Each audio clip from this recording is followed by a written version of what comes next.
Welcome to Shatter Shorts. This is where every weekday at noon Eastern, I bring to you a short conversation with an expert, a thought leader, a doer in the realm of innovation for the built environment. Today is no different. I am joined today by Aaron Anderson. He is the Director of Innovation at Swinerton.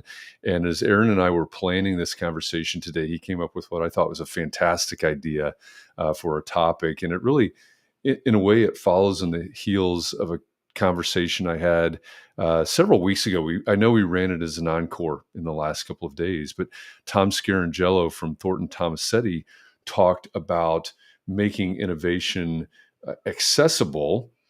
And I think this is a nice juxtaposition today, this idea, Aaron, of talking about innovation bottlenecks. And I think we'll probably talk specifically about inside the organization, but it could certainly be outside. It could certainly be broader. But first, thanks for joining me. And let's talk about innovation bottlenecks. Oh, thanks for having me, Jeff. Glad to be here. Yeah, yeah, absolutely. I love the idea because, or maybe I don't, maybe that's not the right way to say it, but I think it's real, right? It's a reality that we face in our organizations and beyond, certainly. But I think when we're looking at the AEC space, the CRE space, and innovation, there are a lot of organizations that I think want to be innovative, whatever that means in their corporate language, but they don't have a corporate culture of innovation. Maybe I know from my background in architecture, we're so deadline driven. It's hard to think about being innovative when we're trying to meet that next deadline. So, what are you seeing in your world and in your work that leads you to think a lot about this idea of innovation bottleneck?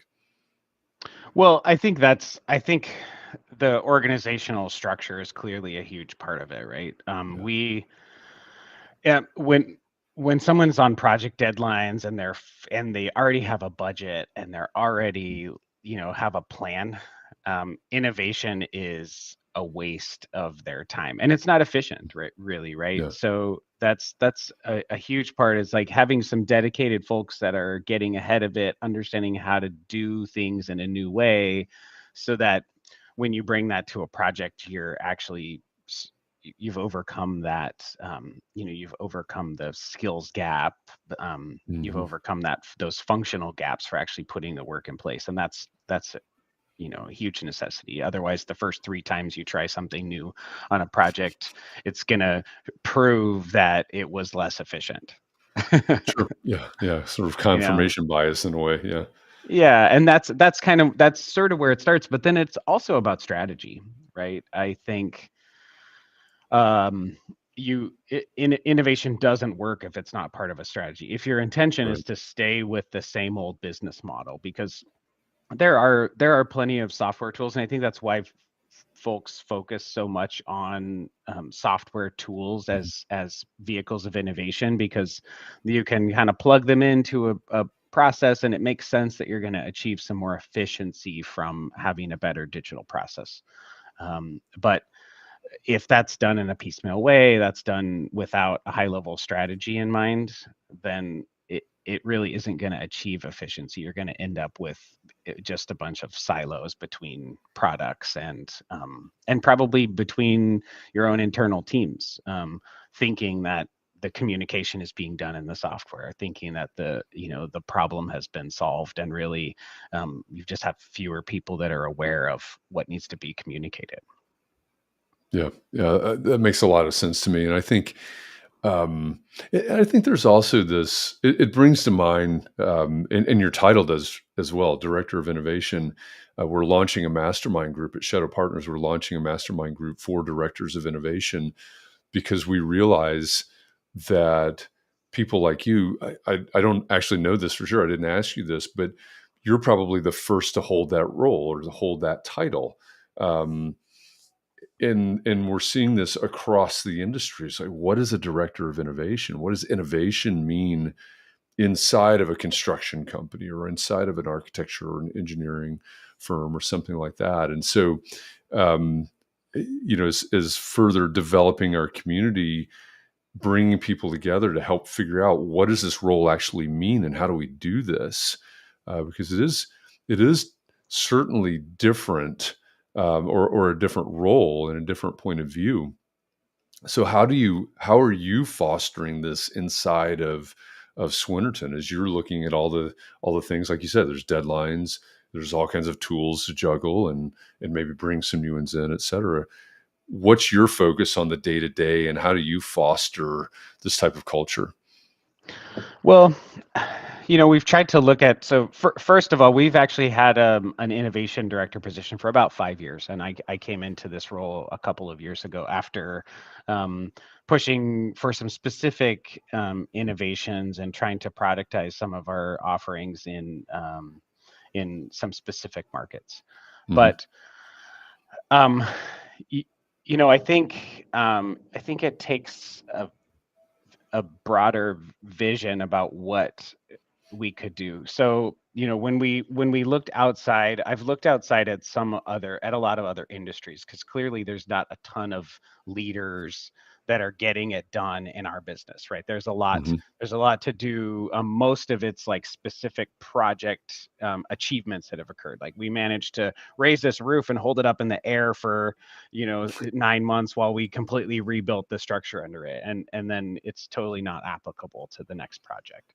Um, but finding those things that are, there's tool companies and manufacturing companies. Our industry is notorious for how little we spend on R&D, Hmm. but at the same time, so much of what we do, for intellectual property, to build patents, to build copyrighted material, whatever it takes, even to maintain industry secrets, you have to have some kind of repetition. You have to be able to turn those things into products. Right. And so there's always this appetite. Yeah, we should patent that. We should invent this thing.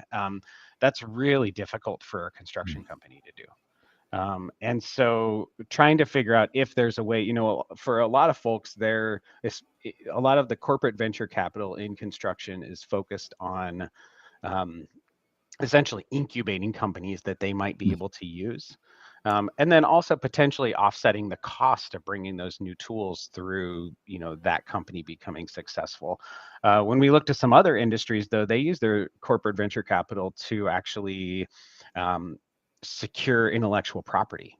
Mm. So there's a lot of industries that are out there investing really to be close to these inventions so that they can Right. bring them in and productize them for themselves, and so that really changes a lot of, it forces us to forge our own new path into this, which really is about bringing along a existing organization, not creating new business models in parallel to that existing organization. Like, how do we transform this existing organization? And that's really, so for me, what I'm learning is that that's really about educating. It's about showing people how and also brainstorming with people, like, how do we Mm. creating those relationships in the company, which is, sharing that vision and still telling those stories about how we could do business, and then figuring out together how we go from here to there.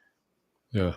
So, what is the biggest point of friction for you then, in everything that you just described? I mean, this has to be, I would think, uh, pushing a rock uphill. I don't know how steep the slope is, but what's the biggest point of friction? um, I think I think we have a lot of teams that have they we've developed workflows and we've developed Mm. expectations about things based on a lot of intuition and experience. Okay. And each project manager on a large project, or even on any project, is really the decision maker, the business leader for that project. And so it's not just convincing, an executive VP to push an idea. Mm. It's actually convincing all of those individual teams, according to their experience on a project, that trying something new will work. Okay. Um, And so it's sort of, in some ways, it's almost like being that product leader Mm. for a new technology entering a mass consumer market. You have that internally. We have that early adopter Bass curve cycle, right? And so we've got to go and make something work with someone who is interested and motivated personally, maybe even, or maybe motivated by a client or motivated by a new client that we want to Mm. impress. There has to be External, some yeah. kind of external motivation there, or an intrinsic motivation with an individual who just wants to see change or believes in change, and then work in that section there, and then show the opportunities and market the opportunities internally, and confirm the opportunities internally. Right. So there's all of those. So, a lot of our project managers and our leaders are convinced and motivated by a lot of different things. Some of them are thinking like, predictability is the most important thing to me. Some are thinking like it's all about that budget bottom line from day one. I can't count on future savings when I'm seeing like early, increased costs. So it really is talking through and explaining and showing experience from other businesses or Mhm. experience from other parts of our company that, hey, we can do this. Yeah, it's going to feel weird at first, but eventually it's going to work out. And so that trust is really like the friction.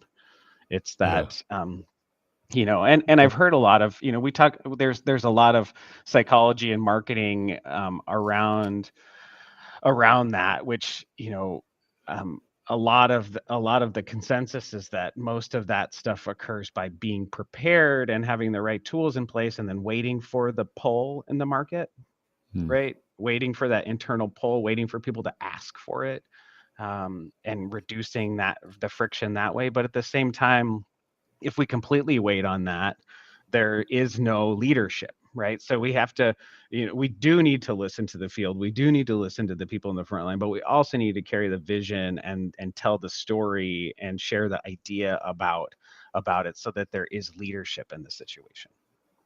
Yeah, that's really interesting, right? It's how do you balance that? How do you balance the weight, the patience, the whatever with the leadership? And um how much of your role, I mean, is your role, um is that the leader role? Can you just purely forge ahead and push innovation, or are you having to? Is there one person that can do that, or is everybody balancing those dynamics? Yeah, everybody's balancing it. I mean, it really has to do again with the business structure, right? Sure. Yeah. We don't have the kind of margins that allow us to go out and just independently develop technology. Okay. Um, we're 100% dependent on what the market, what the startup market, what the mature software market, mature tool market is willing to Hmm. develop, right? So that's one of the constraints. And then internally, um, the way that we've managed cost in construction is to put as much overhead administration cost into projects. And so unless you already, clients don't want to pay for experimentation. And so, Yeah, right, they're paying for results. I mean, exactly. there's not a bid line in a hard bid job that says like experimentation, right? And then Yeah. those other categories that do exist there, like, um are heavily watched. So, when you Hmm. put an allowance in or something like that, Right. Sure. Yeah.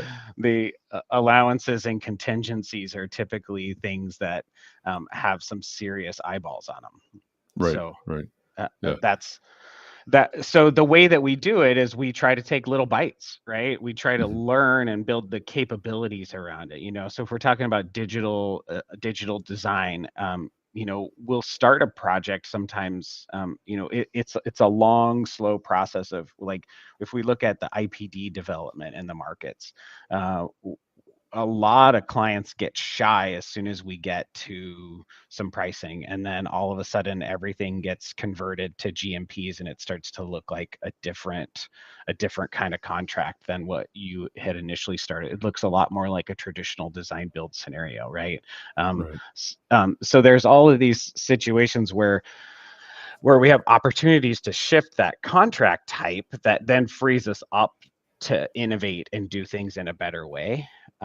But most of the time, it's like counteracting that fear, of the unknown, in order to actually get teams to try this thing out. So that's 95% of what we do, is getting a new tool into a project, and then nurturing that with capability and intelligence about how that should work and what the implications are. So, like, if we're talking about robotics, right, it's like going into Mm. the situation and taking that team and saying to the VDC team, hey, like, initially this is going to take a little bit more work, and we're going to have to shift the cost from the team that traditionally is standing around in the field solving this problem at a layout stage or an early framing stage, and shift that cost into these other parts of the business. And so it's really trying to get ahead of those things and work with those project teams to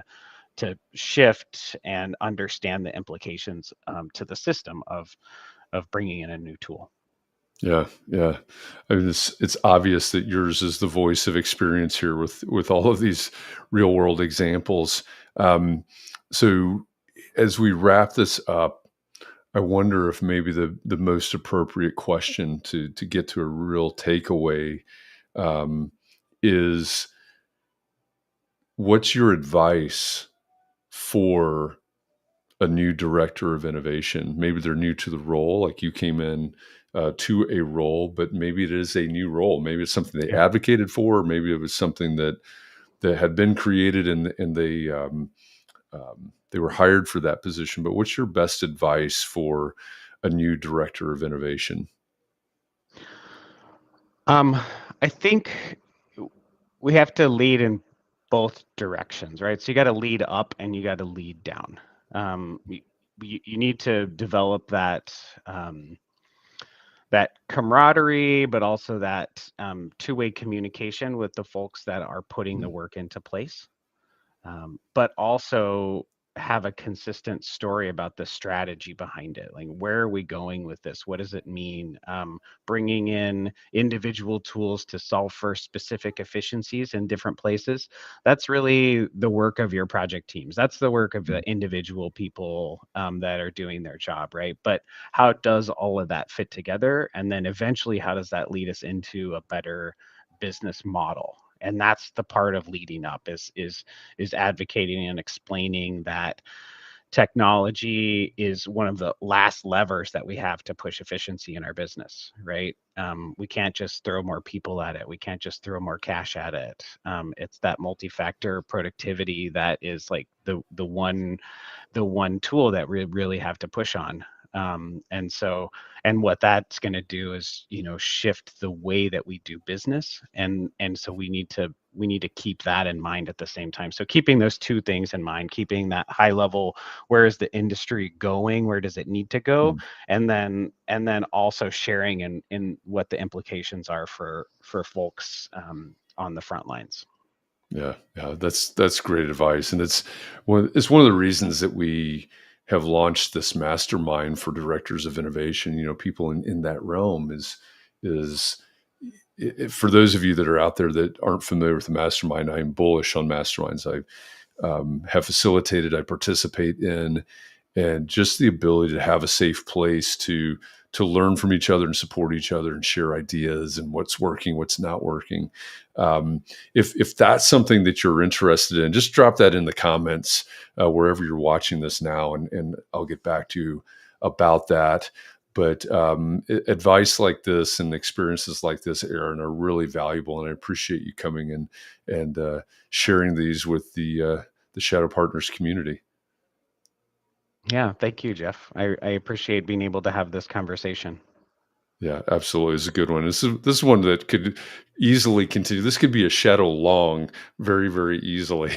But we'll put a cap on it here, and maybe we'll bring it back at some point because there's so much to talk about in this area. So thanks again, and for all of you out there that are watching either live or in some time shifted version of this, we thank you. We'll be back again tomorrow with another Shadow Shorts. We are in a transition period right now where we're sometimes live and we're sometimes recorded. And the if you've been paying attention, you may have seen that the Shadow Partners Network, the podcast version, is sneaking out now. So a little bit of transition time right now as we go through some technological iterations here with the and format iterations with Shadow Shorts. But we'll be back tomorrow, noon Eastern, with another conversation with an expert, a thought leader, or doer in the realm of innovation for the built environment. Thanks, and we'll see you tomorrow.